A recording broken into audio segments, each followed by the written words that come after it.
This is the kind of engine that does put some small engine shops out of business. I mean, you can't recover from some of this stuff.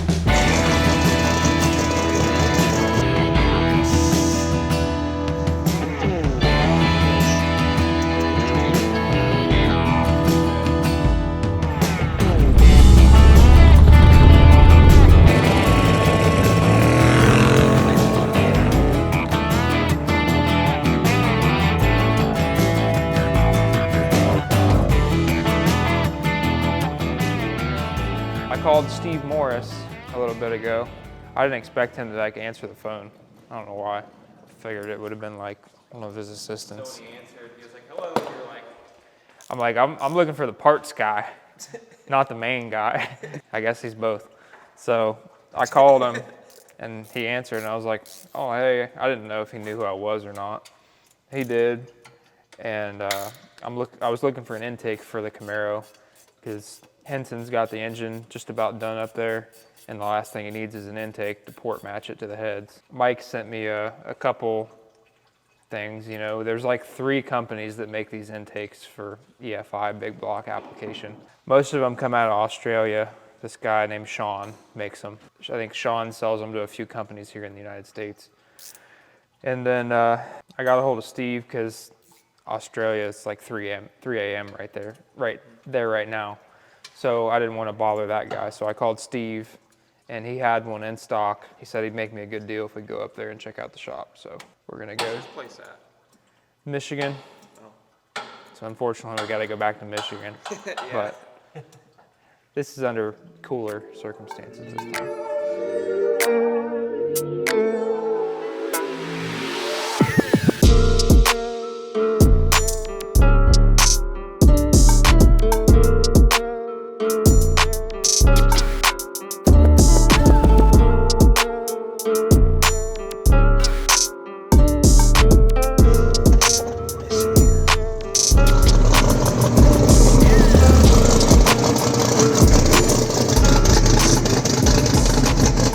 There's a dog.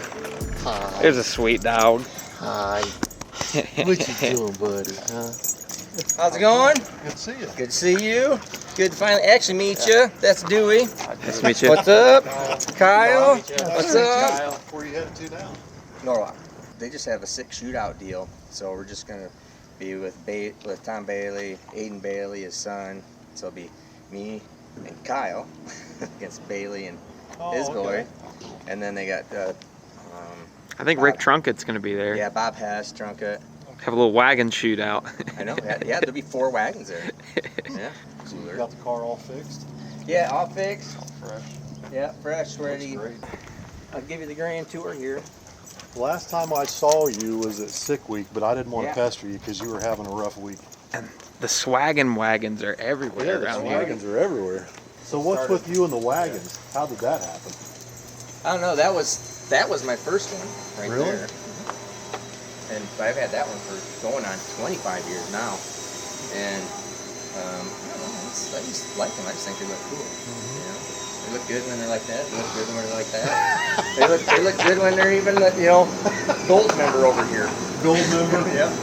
Yeah. We're gonna be changing his name. I think I want to. I think it'd be perfect for a gold member. That's right. You heard it on Street Race Channel, gold member. Here you go.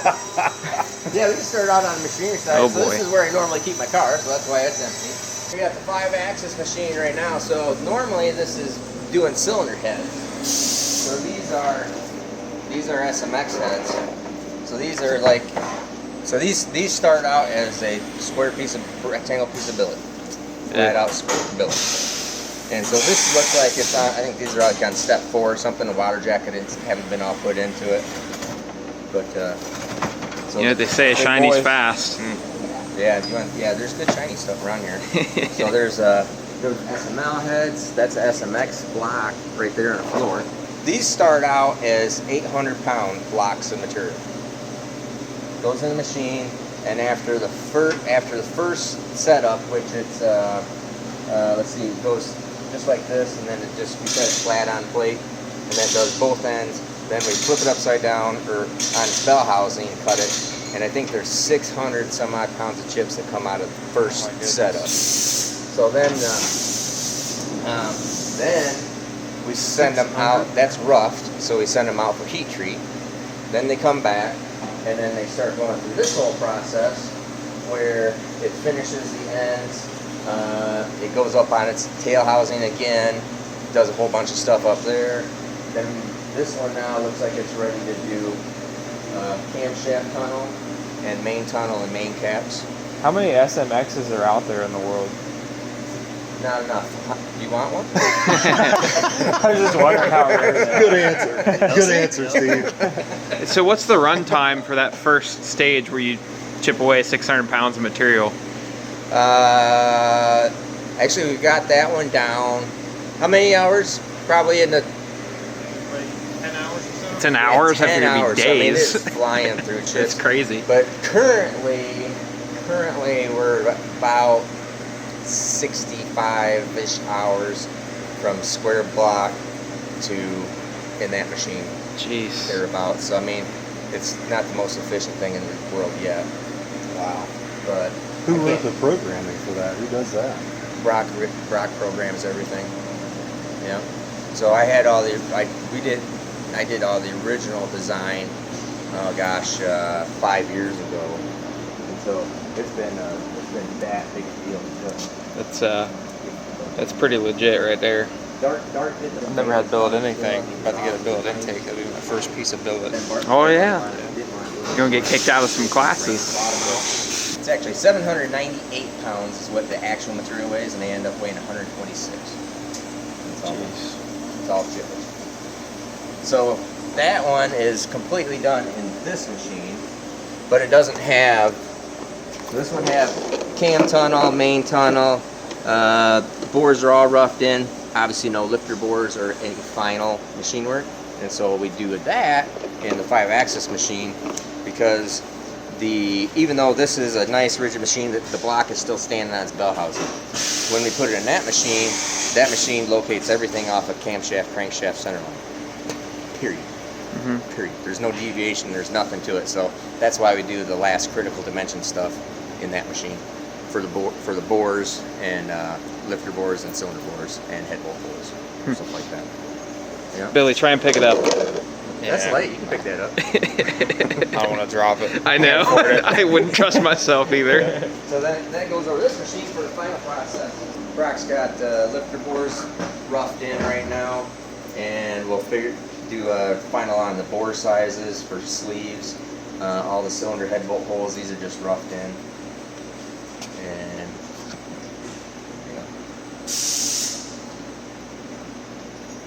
that's also what's cool. So what exactly is an SMX block? Is it part Hemi, part something else, or is it? Technically, it'd be it shares Hemi architecture and mainly big block Chevrolet, but Hemi. It's a Hemi front, and then 4840 bore spacing like a big block Chevrolet. And then a big block Chevrolet crankshaft fits in this block. Really? Technically, you gotta dig around with it a little bit, but it will fit. But the whole front of it is different because of the whole gear drive assembly and the cam sync and everything that's up in the front. And then with a flat pan rail, so then it uses a Hemi pan. Basically, it uses a Hemi pan, and then would have a Hemi style rear main cap where they have those.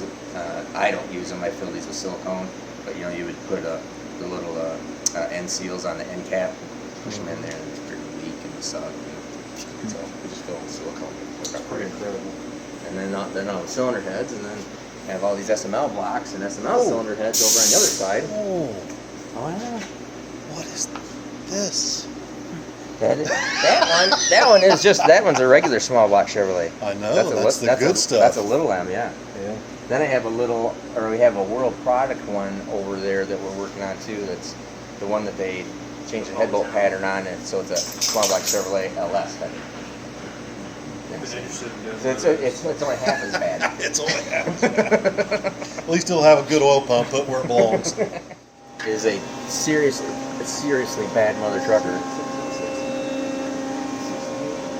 So this thing, if you ever watch, like that's the standard of the old standard of the industry home. You know, somebody's got to stand there and run the whole thing. You got to know what you're doing. I'd almost train that dog to run this one. If he could touch the button, he could run it. Right? Yeah. So this thing, if you can put a used block in here, and you go, I want to just do a freshen up hone. I want to take 7/10 out of this thing. Yeah, this thing's bad. You want to take 7/10 out of it.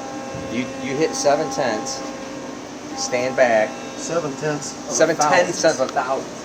7/10 of a thousand. It'll go in, it'll probe the size, and then it'll take the taper out of it first, and then it'll be 7/10 bigger.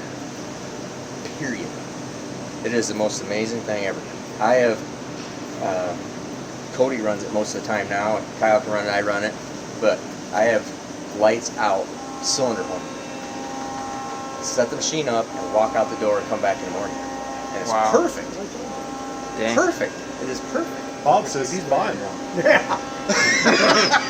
You can set it up and then go sit in the air conditioning the rest of the day. I know, that's right. Yeah, you set it up and then you just out there watching it. I hear it. I'm over here doing stuff and I can hear it running and I'm thinking, that's such a nice It's sound. isn't it? It's a nice sound because I know nobody's standing there doing anything. Somebody told me a long time ago, if you want to be successful, find a way to make money while you're sleeping. Oh yeah, yeah. I'm not there quite yet. But I don't sleep well enough to do that kind of thing. Not yet. Apparently, there's a huge market in side-by-sides, Yeah. like astronomically big, for the 900s and 1200s. And so this guy, I know Dave Dunn for a long time, and 15, 20 years almost. Anyways, his stuff makes a little over 700 horsepower right now. Jeez. There's 3 of those little tiny On cylinders. 3-cylinder. What? Yeah. And we're working on, so What the now, heck are you going to do with 700 horsepower side by side? go faster. and they live. His stuff is living is what the deal is. So everybody else's stuff is not living. And so we're doing a whole like a mid-sleeve design deal, the same as my SMX. So this will all be cut out, and it's going to be kind of elaborate. So we're trying to shoot for 1,000 horsepower. Oh my God. Jeez Louise. Yeah, it's crazy. my God. We do the I'll cylinder get that by a side-by-side. bud. Yeah. Yeah. SML blocks, SML heads, SML intakes. Now, what's an SML? So the SML is my all billet version of the SMX, but it shares LS architecture. So I He lost him. Because the the lifter valley looks a lot like small block Chevy. Well, here we go. if you want me to tell you it's a small block Chevy, I can do that. You know, It's a I small block prefer the Chevy. truth. No. Don't Kamala me. Yeah. All right.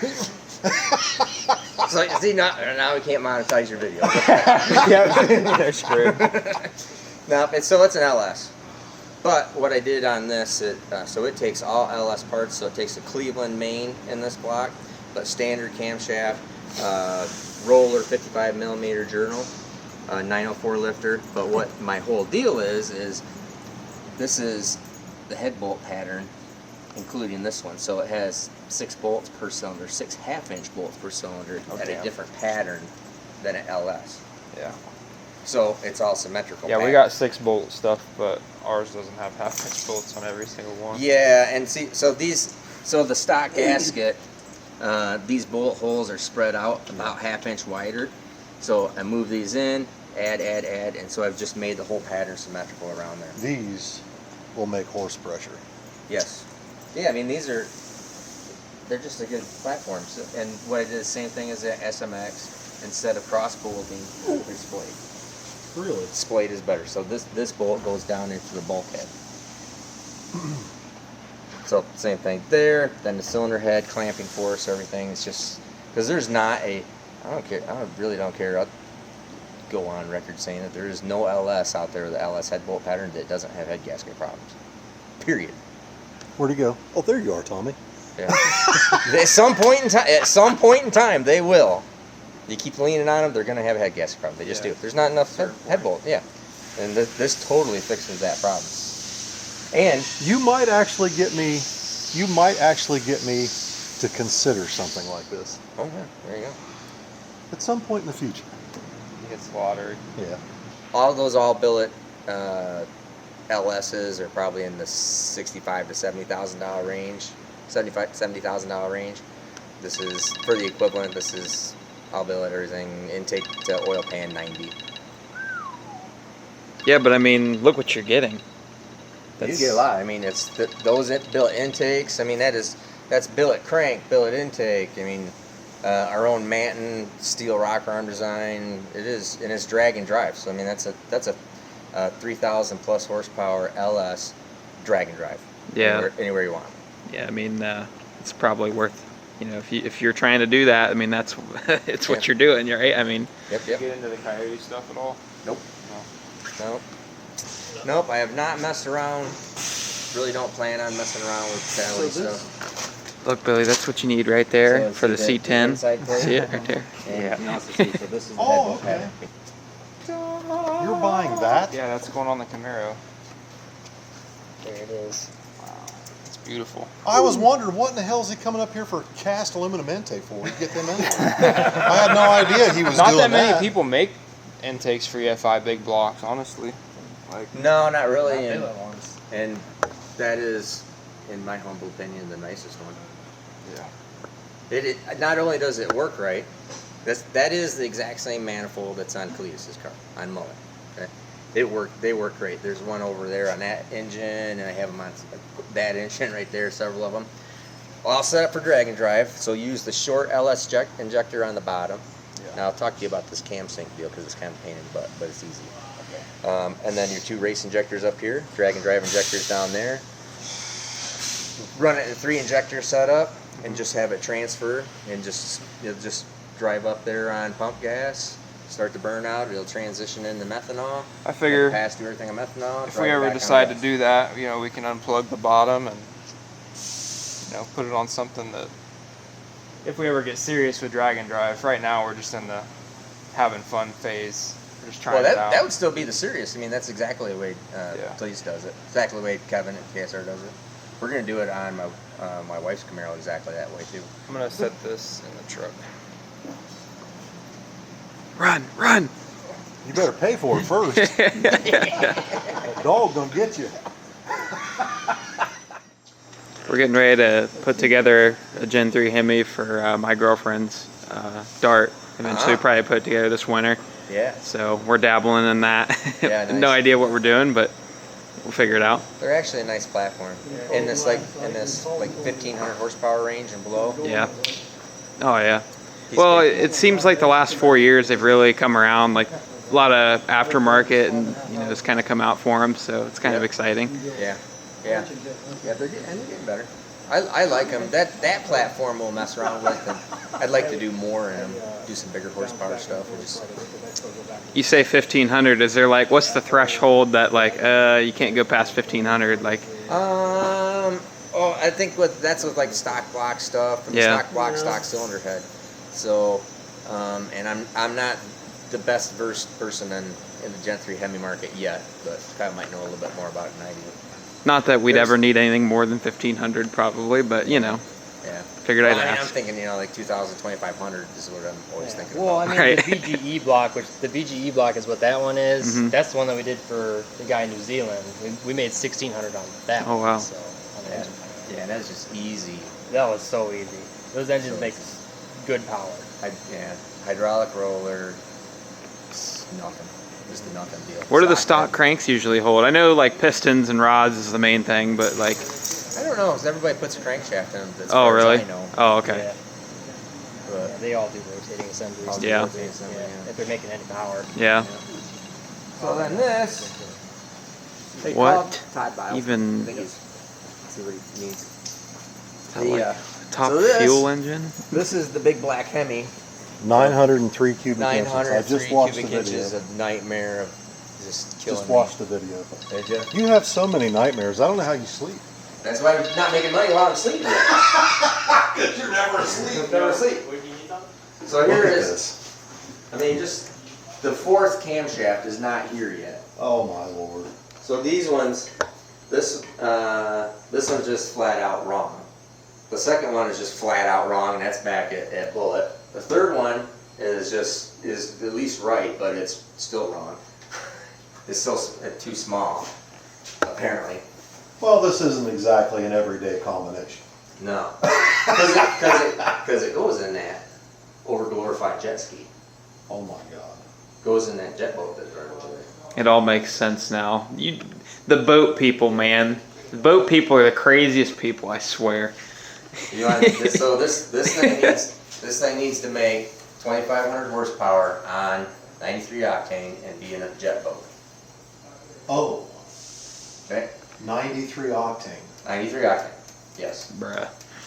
And when you come over and look at this thing, he literally stands up on a jet ski seat and has a handlebar and has a hand throttle.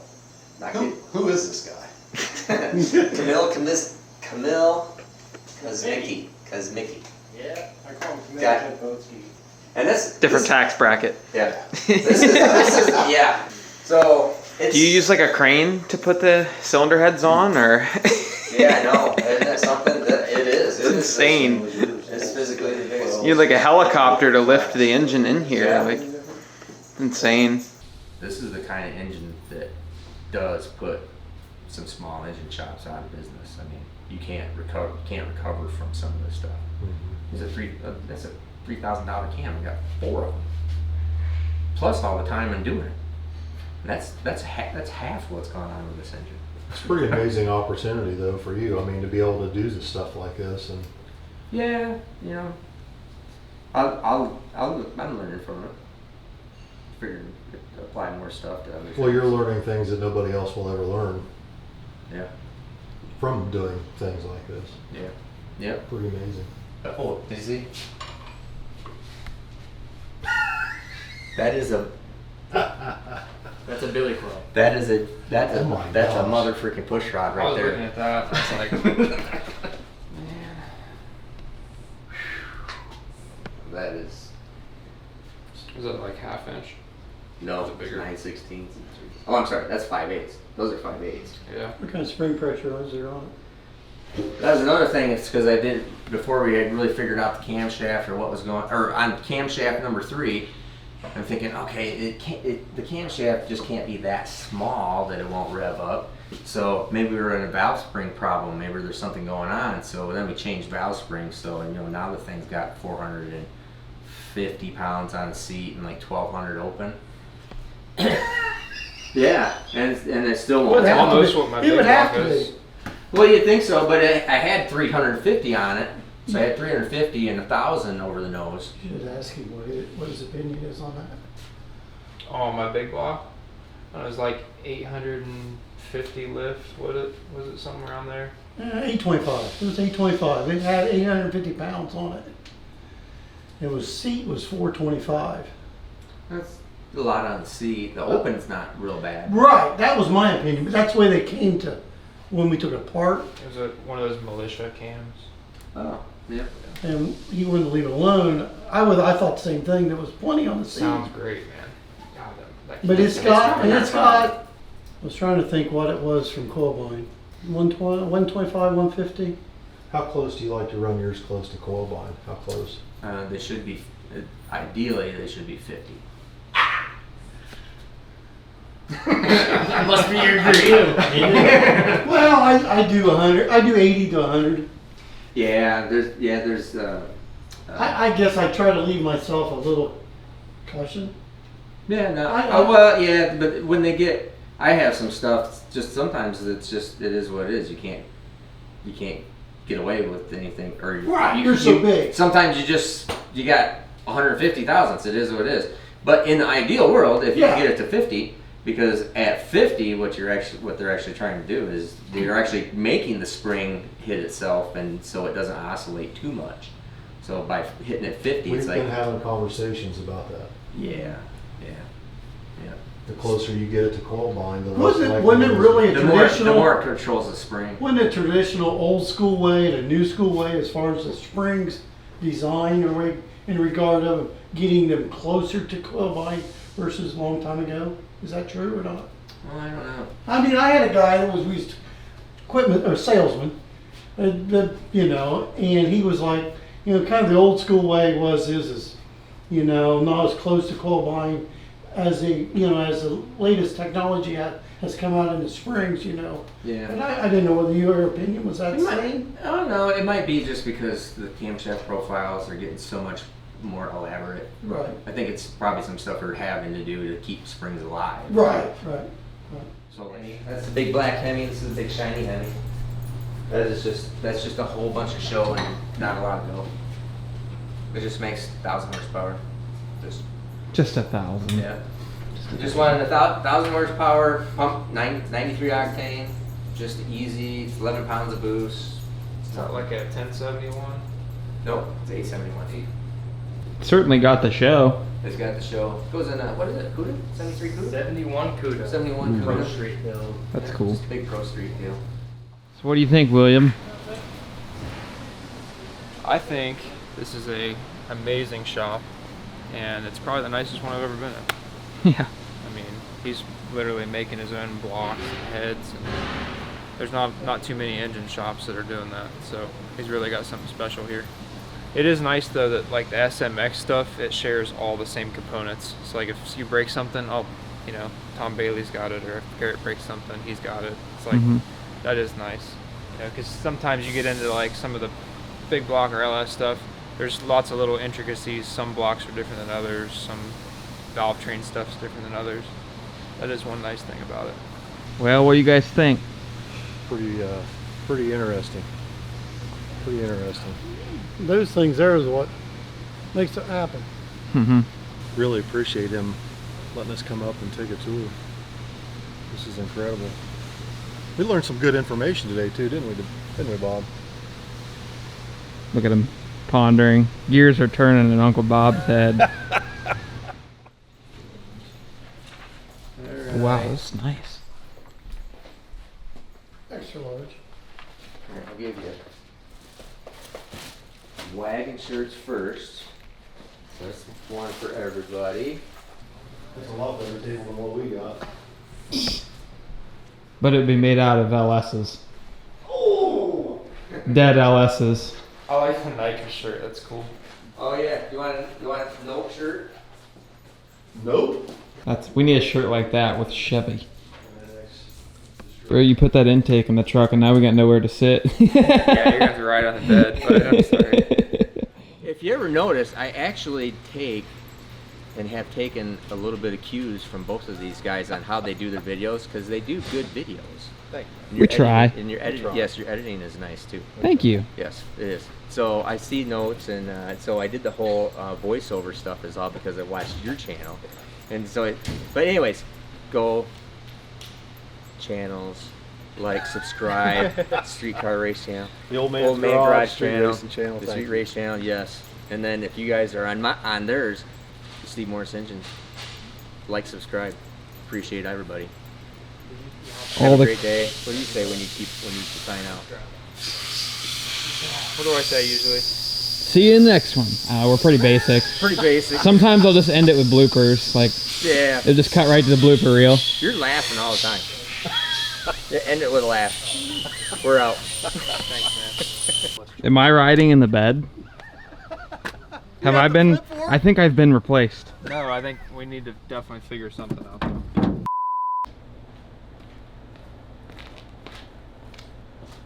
You guys messing with my bar angles again? Yes, sir. I ain't afraid. So, here's what I didn't like.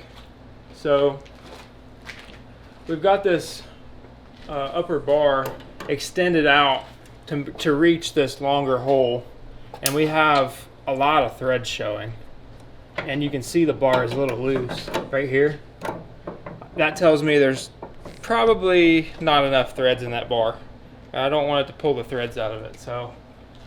And I kind of wanted to take some bar angle out of it anyways, because I feel like it's a little bit too aggressive. I think it raises the car up too quick in the back. It'd be great for a radial, but I think we can be better. We started at 80%, we went to 170. We're at like both extremes right now. I think we need to meet somewhere in the middle to where it extends over a period of like 2 seconds. That would be amazing. So we're gonna kill two birds with one stone here, because I was worried about this. And we're gonna move this to a slightly higher hole that's closer. That way I can turn the bar in and get more threads in the bar. Yeah, we've pulled a Heim out of a bar before, and it wasn't fun, and that was in Florida. Yeah. So we don't want to do. Oh, that was a 55. Yeah.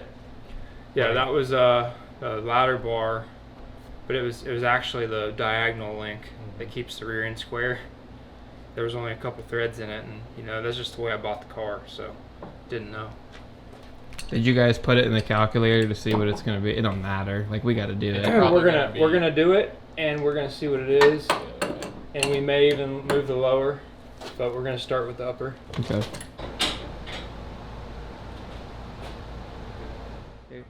What are we doing now? We're fixing to block this thing off so we can run NASCAR. There's a reason the NASCAR guys do this. And our good buddy Rod Zolman happens to have a 61 Falcon wagon and told us this nice secret that if you block the grill off on a 61 Falcon, it picks up 8 miles an hour in the eighth, or in the quarter. It's pretty legit. Like 4.5 in the 8th mile. And my hood won't He said turn he couldn't far off. believe it. He said he did it, and then he was like, "This can't be," and he backed it up. It's consistent 8 mile an hour. And obviously we get a lot of air under that hood. It tries to lift up and parachute. Yeah. So The video of we did the same thing to the Nova. Yeah, the video of him taking me on a ride, I took a video of it, and it literally looked like it was trying to pull those back two hood pins out. Like you can see it, they're bent. Yeah. They're bent up because it tries to It's go like like this. it's like pulling a parachute. It really is. So if we can block this off, I think that'll gain us some top speed. Hello, small child. We have a visitor today. Shop supervising. Look at his bib. He's the best. What kind of He's the best. anti-squat do we need to put in this thing, Wyatt?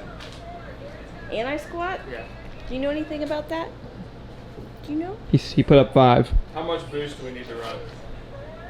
How much boost? He's got 4 fingers up.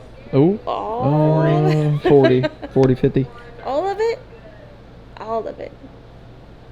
5% anti-squat, 50 pounds of boost. That's what I saw. He's good with it. Got all the zip ties. What are we doing? Looks like an arts and crafts session. Something like that. We're Markers and doodling and... we're blocking off the grill because aerodynamics. Tell me how am I supposed to breathe with no air, air? And we're taking the turbo screens off. No, don't. Oh, I forgot. You're one of those people. You'll You're a get turbo rocks. screen Nazi. Listen. Yeah, but my turbos are up high and you can't really. They're in front of the front tires. So. And now that this is getting blocked off, we're good.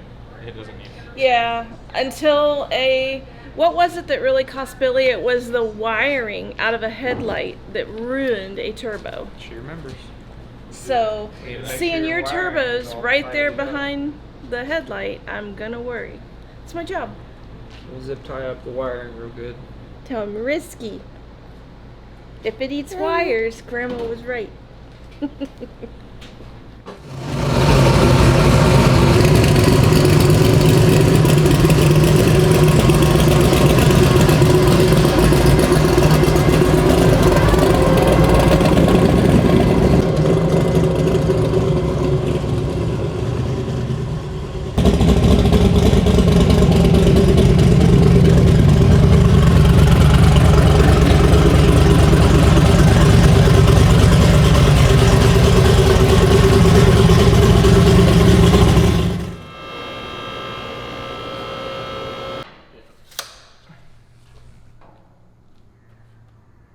What you got?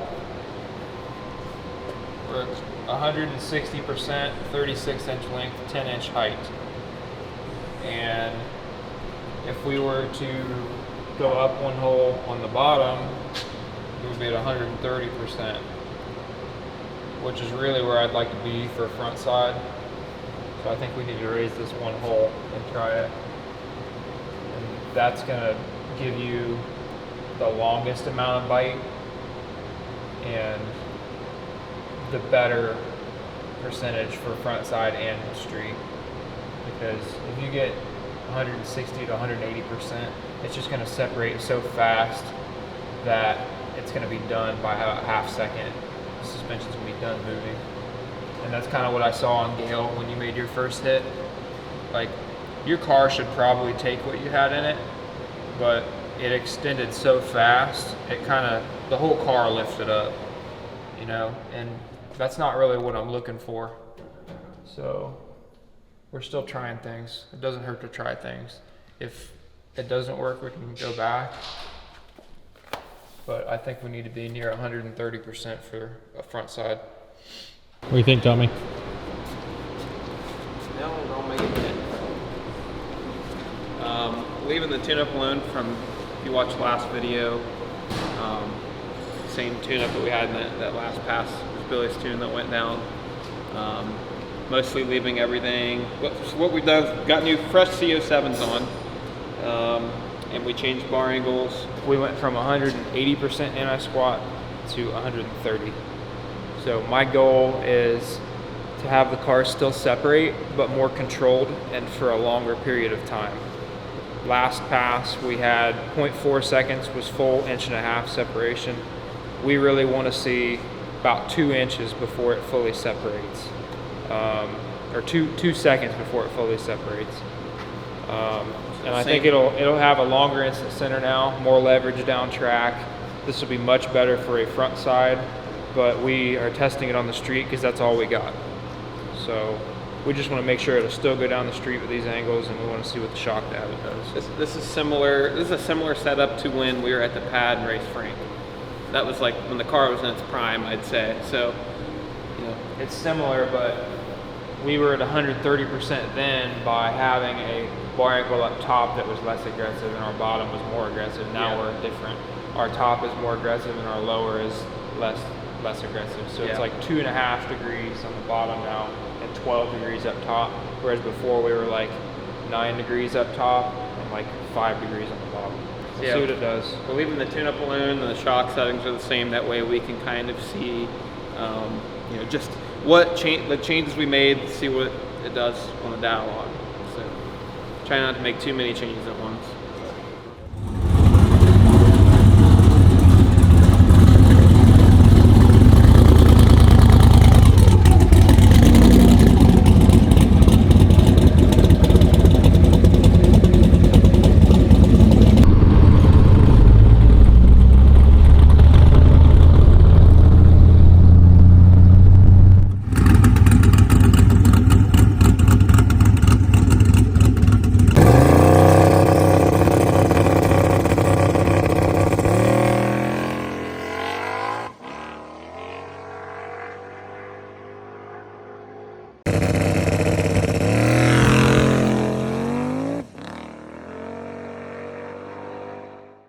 So we took those turbo screens off, you know, because we blocked off the front. Oh my God, dude. I got on the way back, and dude, you have to drive it. Like, it's a different car. I couldn't believe it. Like, they always say, you know, it robs 50 or 100 horsepower, but Bob Morrison told me it's 150. yeah. It felt like the car was on 40 pounds of boost. I felt like the hood wasn't trying to peel off as bad. Like the grill block off helped a little bit. I'm sure it helped a little.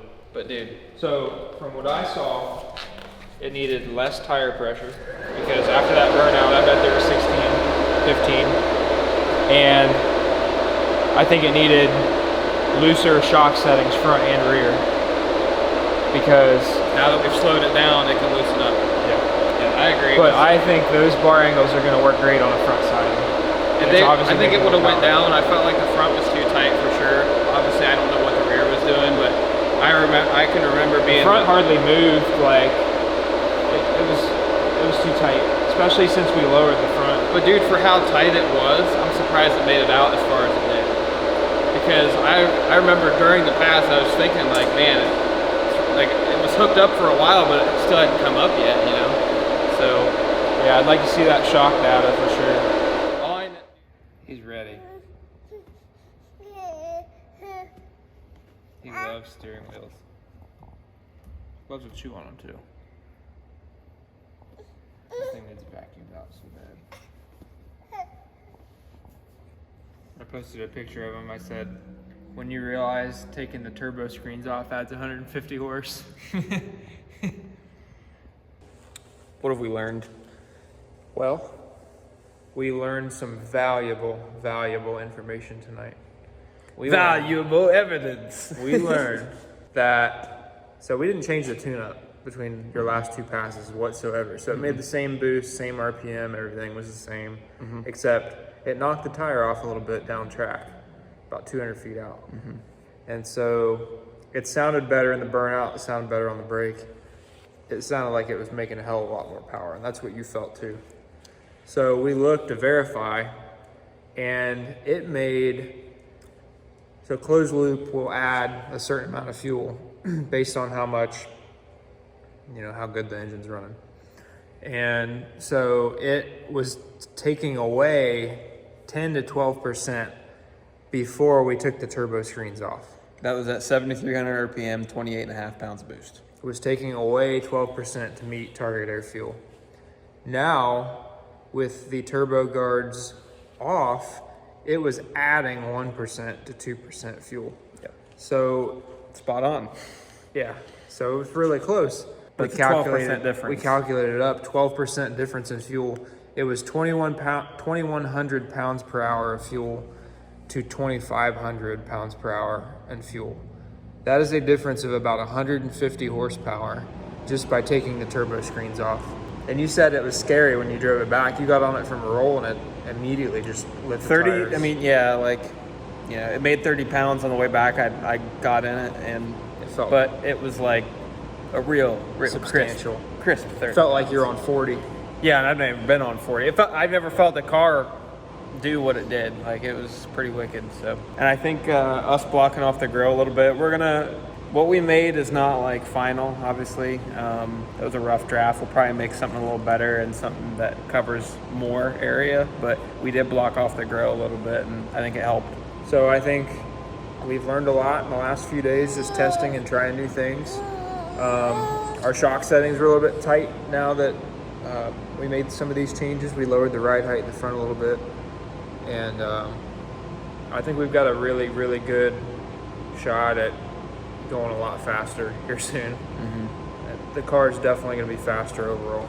Yeah, and now basically I'm definitely going to fly. I should just delete all of my tune-ups because they make 0 sense now because the car is making another 150 horsepower. That's like, I don't know, it's like probably like 4 or 5 pounds of boost that I won't have to put in it to try and make a certain amount of power. Like, it's a big difference. So we should have done it a long time ago. A long time ago, one of my friends told me they were worth about 100 to 150 horsepower, and I didn't believe it. I really wish I had the Nova going into this race, but I know the trucking can really get it done too. It'll 60 foot harder. So where are we going? I don't think we said. We're going to Magnolia, and this is probably the biggest snow prep mania they've had. There's a lot of cars coming. I know Charlie Brown's going to be there. Logan Duvall is going to be there. His car. The Tabor brothers are coming with both cars. I don't know if Frankenstein's coming or not, but Charlie Brown. Yeah, it's going to be stacked, man. It's going to be a great race. I'm excited, and if we do well, that's great. If we don't, we're going to take it and we're going to learn from it. And, like I said, it's a learning and a building year for sure. Alrighty, well, I guess I'm going to go edit this video. What'd you think of Steve Morris? He's a great guy, man. He's got a lot going on. I thought I had a lot going on. No, that guy has a lot going on. Yeah, he's got some good help, though, it looks like. Yeah, but he doesn't have as much as you'd think. Yeah. I didn't even expect him to answer the phone. Right, yeah, he answers. I figured he had somebody else to sell parts or something, Yeah. That was pretty neat. He's got it going on. I'm sure that won't be the last time we deal with him. So. I'd love to be able to buy one of his engines one day.